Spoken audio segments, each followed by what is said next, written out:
क्या था कि चित्तौड़गढ़ दुर्ग में जो विजय स्तंभ है, उस विजय स्तंभ के बारे में जानकारी अपने को देखनी थी। आज अपना जो टॉपिक रहेगा मेन, वो टॉपिक रहेगा विजय स्तंभ। नाम क्या है? विजय स्तंभ। सभी लोग जानते ही हैं विजय स्तंभ को, देखा हुआ है, और नहीं भी देखा तो यहाँ से बाहर निकल के देखोगे रोड से तो भी दिखेगा, है ना? दिखता है ना विजय स्तंभ। विजय स्तंभ जो है वो चित्तौड़गढ़ दुर्ग के अंदर बनी हुई एक इमारत है। इस इमारत के लिए कहा जाता है कि इस इमारत को मतलब अलग अलग वैज्ञानिकों ने, अलग अलग जो वैज्ञानिक का मतलब अलग अलग इतिहासकार थे, उन सभी ने अपना अलग अलग मत प्रस्तुत किया है। किसी ने इसको विष्णु ध्वजगढ़ कहा है, किसी ने इसको लोक कला का रंगमंच कहा है, ठीक है ना? जैसे गोपीनाथ शर्मा है, उन्होंने इसको लोक कला का रंगमंच कहा है ना? विष्णु ध्वजगढ़ भी कहा है किसी ने। कर्नल जेम्स टॉड है, उसने कहा था कि चाहे दिल्ली की कुतुब मीनार जो है वो बहुत बड़ी है, लेकिन विजय स्तंभ के मुकाबले वो नहीं है। कर्नल जेम्स टॉड जब यहाँ पर आए थे तो उन्होंने ये बात कही थी। इसी प्रकार से देखते हैं कि जो विजय स्तंभ है, इसका निर्माण कार्य किसने करवाया था? देखिएगा, इसका निर्माण करवाया था 1440 से 1448 तक। किस व्यक्ति ने करवाया? तो निर्माण कार्य महाराणा कुंभा ने करवाया। किसने? महाराणा कुंभा ने, कुंभा द्वारा। क्यों करवाया गया था? विजय की स्मृति में। किसकी? कुंभा की विजय स्मृति में। अब भैया कुंभा ने कौन सी विजय प्राप्त की थी जिसके कारण इसका निर्माण करवाया? तो कुंभा ने एक विजय प्राप्त की थी गुजरात, जो शासक था, मालवा, सारंगपुर का जो युद्ध लड़ा था 1437 में। कब लड़ा था? 1437 में सारंगपुर का युद्ध लड़ता है, और वो लड़ता है मोहम्मद खिलजी प्रथम के साथ में। और मोहम्मद खिलजी प्रथम को क्या करता है? कुंभा है जो हरा देते हैं, और हराने के बाद में उसकी स्मृति में क्या करते हैं? यहाँ पर विजय स्तंभ का निर्माण करवाते हैं, ठीक है? 1437 में सारंगपुर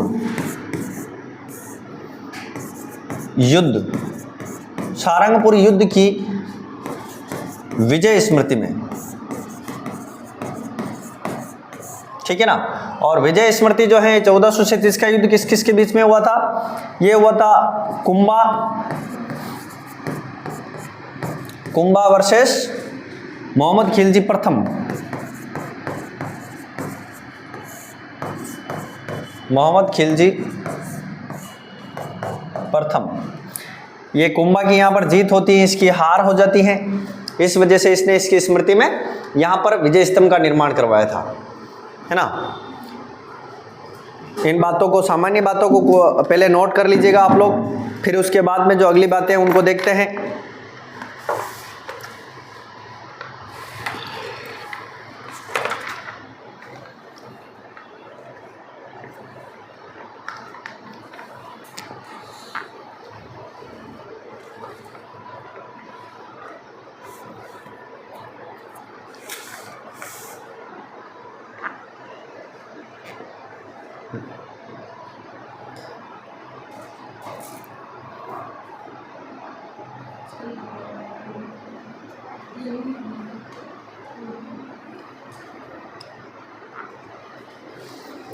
उतार लिया भाई? लाइनें तो 2 हैं केवल। अभी मूल बातें तो अब आएगी अपनी विजय स्तंभ की, कि विजय स्तंभ में क्या क्या है।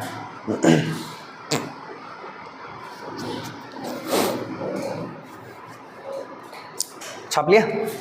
देखो विजय स्तंभ किस प्रकार से बना हुआ है।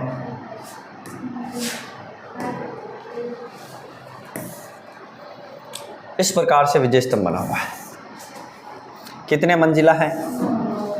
9 मंजिला है।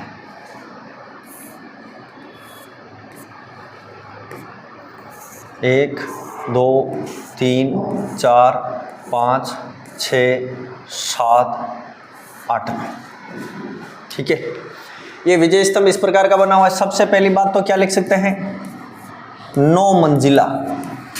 कितने मंजिला है? 9 मंजिला।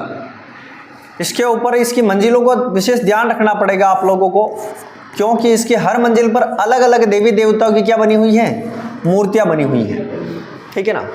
और इस मूर्तियों को देखकर ही डॉक्टर उपेंद्र नाथ जो हैं उन्होंने कहा था कि ये हिंदू विश्व कला का क्या है, मूर्ति कोश है, ठीक है ना। तो अलग अलग व्यक्तियों का अलग अलग मत रहा है। और अगर इसकी बात की जाए कि इसका जो वास्तुकार जो थे, इसके वास्तुकार कौन थे, वो थे जेता, फिर इसके पुत्र आए थे कुंपा, पोमा, नापा, ये सारे इसके क्या हैं, वास्तुकार हैं, कारीगर हैं ये, ठीक है ना। बात करें कि इस तीसरी मंजिल पर क्या लिख रखा है, तीसरी मंजिल पर 9 बार अल्लाह लिख रखा है। कितनी बार, 9 बार अल्लाह शब्द, अल्लाह शब्द। अब देखो इसका आज दिन तक राज का पता नहीं पड़ा, लिख दिया, कोई मुस्लिम कारीगर होगा जिसने यहां पर लिख दिया। अगर बात करें कि भाई ये कितने फीट ऊंचा है, तो ये 122 फीट ऊंचा है। कितने फीट, 122 फीट ऊंचा। इसके अंदर 157 सीढ़ियां हैं। कितनी सीढ़ियां हैं, 157 सीढ़ियां हैं यहां पर। अगर बात करें भाई ये जो ऊपर वाला जो भाग है ना, ये एक बार बिजली गिरने से क्या हुआ था, टूट गया था, ठीक है, मतलब क्षतिग्रस्त हो गया था। तो वापस से फिर स्वरूप सिंह ने जो इसका क्या करवाया था, निर्माण करवाया था, पुनः निर्माण करवाया था, है ना। और दूसरी बात, ये प्रतीक चिन्ह किसका है, तो राजस्थान पुलिस और माध्यमिक शिक्षा बोर्ड दोनों का क्या है, प्रतीक चिन्ह है। अभी राजस्थान पुलिस का एक जवान देखते हैं अपन, तो उस जवान के कंधे पर यहाँ पर क्या लगा हुआ है, विजय स्तंभ लगा हुआ है, वो प्रतीक चिन्ह है उसका। माध्यमिक शिक्षा बोर्ड, आपकी बोर्ड की मार्कशीट देखना आप लोग 10th क्लास की, 12th क्लास की, उसके अंदर विजय स्तंभ छपा हुआ आएगा आपका, है ना। तो माध्यमिक शिक्षा बोर्ड का भी प्रतीक चिन्ह है। ये राजस्थान की एक ऐसी धरोहर थी जो प्रथम धरोहर कहलाती है। कौन सी धरोहर, प्रथम, सभी इमारतों में प्रथम धरोहर थी, जिसके ऊपर 1949 में क्या हुआ था, डाक टिकट जारी हुआ था। क्या जारी हुआ था, डाक टिकट 1 रुपये का। और अगर कोई पूछ ले किले के ऊपर कितने रुपए का डाक टिकट जारी हुआ है, तो 12 रुपये का डाक टिकट जारी हुआ है। चित्तौड़गढ़ दुर्ग के ऊपर वो 2018 में हुआ है ना। और विजय स्तंभ के ऊपर सबसे पहले हुआ था, ठीक है ना। तो 1 नवंबर 1949 को 1 रुपये का डाक टिकट जारी।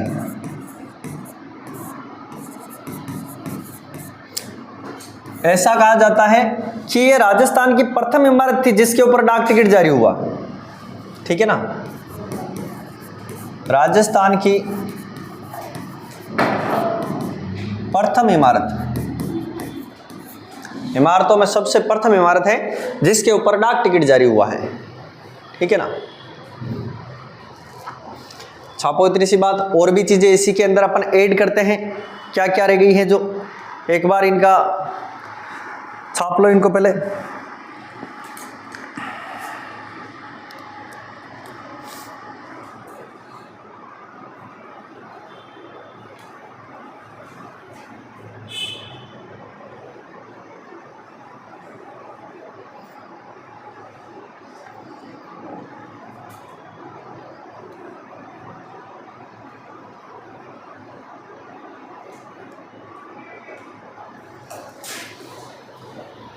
डेट गलत लिख दी रहे मैंने, 1 नवंबर है, उसकी जगह 15 अगस्त है भाई।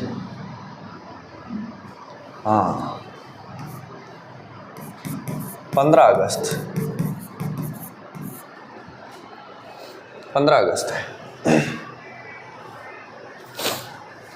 इसके लिए देखो अलग अलग वैज्ञानिकों अलग अलग मत है। गोपीनाथ शर्मा, गोपीनाथ शर्मा इसके लिए क्या कहते हैं, लोक कला का रंगमंच। क्या कहते हैं, लोक कला का रंगमंच। अलग अलग व्यक्तियों ने अलग अलग इसके नाम दिए हैं, ठीक है ना। जैसे एक वैज्ञानिक और आए थे जिनका नाम था उपेंद्रनाथ, विष्णुध्वजगढ़ नाम दिया था इसका, उपेंद्रनाथ।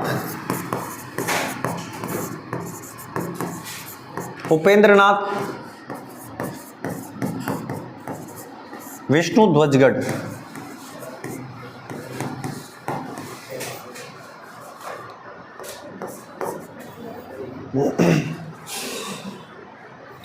एक आए थे डॉक्टर गोडजे, डॉक्टर गोडजे ने इसको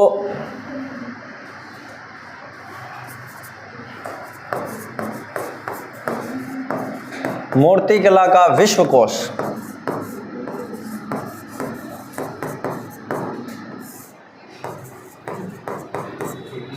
ठीक है ना। कर्नल टॉड आए थे, इसके लिए कह के गए थे कुतुब मीनार चाहे भले बहुत बड़ी है लेकिन विजय स्तंभ जैसा नहीं है, ठीक है ना। कर्नल टॉड ने कहा था कि कुतुब मीनार बड़ी है लेकिन विजय स्तंभ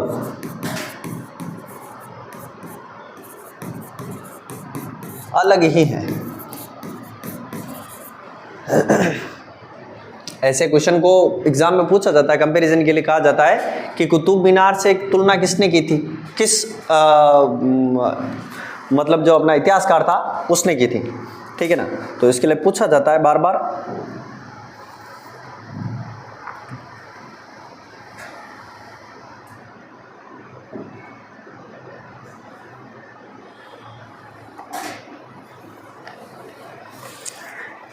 एक और अंग्रेजी अधिकारी आया था फर्ग्यूसन, फर्ग्यूसन नाम सुना है ना आपने, है ना। फर्ग्यूसन ने रोम का टार्जन कहा इसको, किसका टार्जन कहा था, रोम का टार्जन। फर्ग्यूसन, फर्ग्यूसन ने क्या कहा, रोम का टार्जन, रोम का टार्जन कहा इसको फर्ग्यूसन ने। एक व्यक्ति और आते हैं अपने यहीं के थे, गौरी शंकर हीराचंद ओझा, पौराणिक देवताओं का अमूल्य कोश कहा इसने। क्या कहा था, पौराणिक देवताओं का अमूल्य कोश, पौराणिक देवता का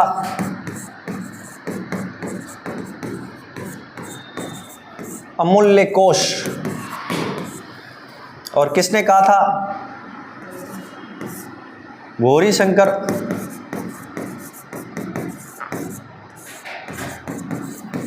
हीरानंद ओझा, ठीक है ना। ध्यान में रह जाएगी क्या बातें,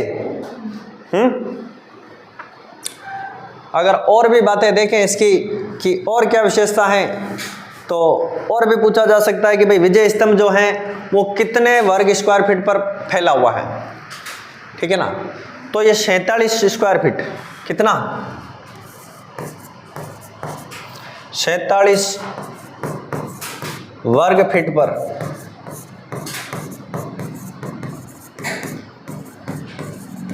बना है। कितने फीट पर बना है, 47 वर्ग फीट। आजकल घर बनाते हैं उसके लिए कितनी जगह चाहिए अपने को, ये 9 मंजिला बना दिया कितनी सी जगह में। और कलाकारी को देखो, लगभग उस समय मतलब 30 लाख रुपए का खर्चा आया था। समय क्या था, समय था आपका 1440 और उस समय 30 लाख रुपए, मतलब यूं देख लो 300 करोड़ रुपए लगे, है ना। 30 लाख रुपए उस समय बहुत बड़ी रकम होती थी भाई, कोई छोटी मोटी बात नहीं थी। 30 लाख रुपए, हाँ अपने पास होते तो अपन तो राजा होते हैं। 30 लाख का खर्चा,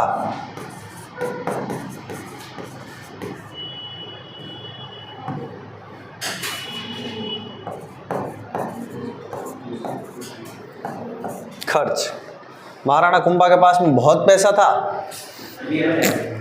अमीर थे उस समय के।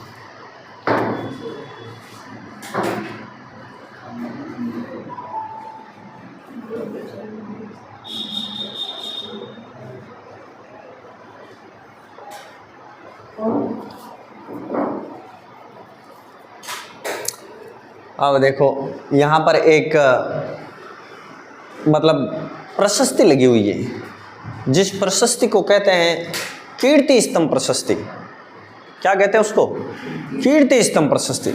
ये जो कीर्ति स्तंभ प्रशस्ति है, कहीं आप नीचे ढूंढोगे तो यहाँ पर नहीं मिलेगी। कीर्ति स्तंभ प्रशस्ति है इस 9वें मंजिल पर लगी हुई है। कहाँ पर? 9वें मंजिल पर लगी हुई है कीर्ति स्तंभ प्रशस्ति। और कीर्ति स्तंभ जो प्रशस्ति है उसके अंतर्गत एक प्रश्न बार बार पूछा जाता है, हमीर को विषम घाटी पंचानन की उपाधि या संज्ञा किस शिलालेख में दी गई है, किस प्रशस्ति में दी गई है? तो आपकी विजय स्तंभ जो प्रशस्ति है या कीर्ति स्तंभ जो प्रशस्ति है उसमें हमीर को कौन सी उपाधि दी गई है? विषम घाटी पंचानन। विषम घाटी पंचानन का मतलब अर्थ क्या होता है? विषम घाटी पंचानंद का, विषम घाटी पंचानंद का अर्थ होता है कि विकट परिस्थितियों में भी सिंह के समान रहना। परिस्थितियां जो है वो अपने अनुकूल नहीं है, फिर भी शेर की तरह व्यवहार करना, शेर की तरह ही रहना। ऐसा किसके लिए कहा गया है? हमीर के लिए कहा गया है। ठीक है ना? तो हमीर यहाँ का शासक था, उसके लिए कहा गया है। और ये कीर्ति स्तंभ प्रशस्ति में कहा गया है। ये कीर्ति स्तंभ जो प्रशस्ति है वो लगभग 3 दिसंबर 1460 में यहाँ पर उत्कीर्ण की गई है। कब? 3 दिसंबर 1460 के समथिंग। और कीर्ति स्तंभ प्रशस्ति 9वें मंजिल पर है। आज अगर वर्तमान में देखा जाए तो इसके केवल 2 पत्थर ही मिलते हैं। जब यहाँ पर बिजली गिरी थी तो ऊपर वाली जो छत है जो मतलब क्षतिग्रस्त हुई थी, उसके साथ में प्रशस्ति भी क्या हुई थी? थोड़ी सी क्षतिग्रस्त हो गई। तो कुछ शिलाएं इसकी मिलती नहीं है, बाकी 2 शिलाओं पर मिलता है अभी इसका इतिहास। तो इसको भी लिख लेंगे। छाप लिया क्या आपने? ठीक है। कीर्ति स्तंभ प्रशस्ति।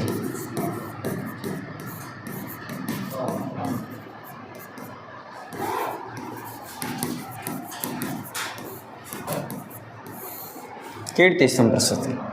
कीर्ति स्तंभ प्रशस्ति जो है वो आपकी विजय स्तंभ। देखो विजय स्तंभ तो नाम इसका बाद में रखा गया भाई। आप सोचोगे कि विजय स्तंभ इसको डायरेक्ट ही कहते हैं, कीर्ति स्तंभ नाम था इसका। विजय स्तंभ तो इसलिए कहने लगे क्योंकि विजय के उपलक्ष्य में बनाया था इसको, इसलिए कहने लगे विजय स्तंभ या कीर्ति स्तंभ।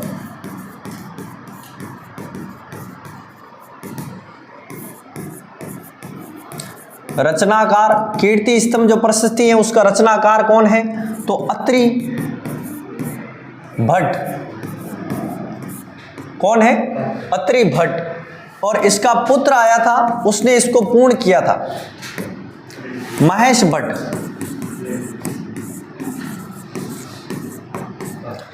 इन 2 जो मतलब रचनाकार थे, इन्होंने इस प्रशस्ति को लिखा है। इस प्रशस्ति में मतलब और क्या जानकारी मिलती है? मेवाड़ का इतिहास, मेवाड़ का इतिहास।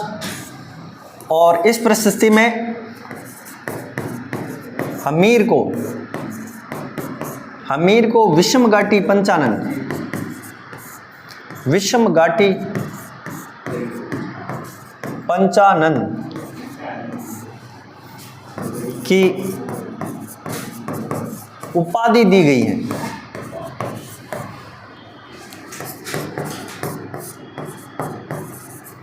ठीक है ना?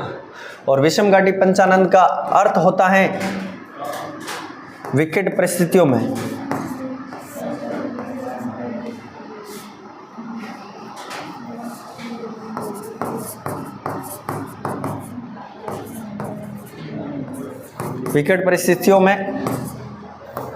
सिंह के समान। किसके समान? सिंह के समान, शेर की तरह रहना विकट परिस्थितियों में भी।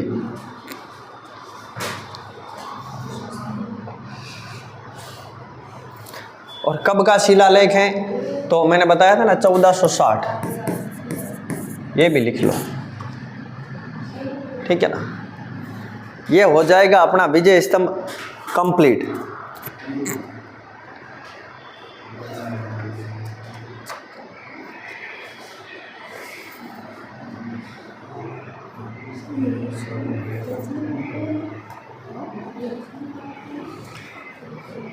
उतार लिया।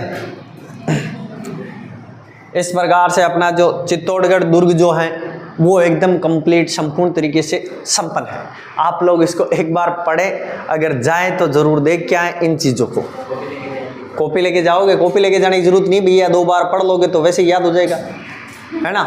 और अपने यहाँ की चीज़ें अगर अपने को याद नहीं हो रही तो फिर बाद में दूसरी जगह की चीज़ें कैसे याद होगी, हैं। हाँ उतार लो इसको, जल्दी उतार लो।